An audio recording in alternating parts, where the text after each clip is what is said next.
The spread of HIV in the U.S. has slowed dramatically in recent years, but communities of color remain highly affected by the virus. Walmart launching a specialty pharmacy program just 18 months ago to try to get more people on HIV-suppressing drugs as part of a public health and private enterprise partnership in health equity. Bertha Coombs has the story for us this morning.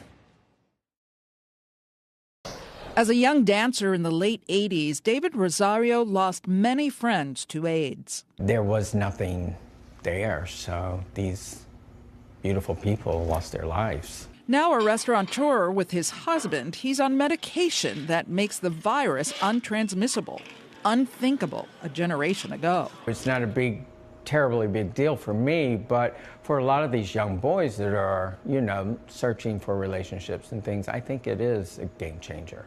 The CDC estimates new HIV infections have fallen 12% from 36,500 in 2017 to 32,000 in 2021.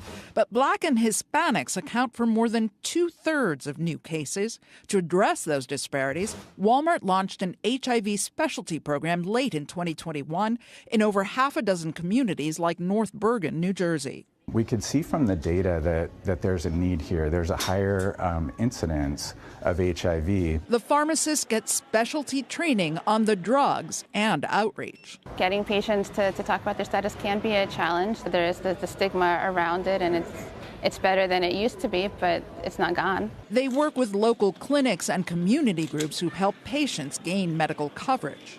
When they know that we've got additional training and services to help their patients, we'll start to see them come in, and that's when we get to engage with them. It's really been a great marriage between community and business. By the end of this year, Walmart will have 80 HIV specialty pharmacies across nearly a dozen states.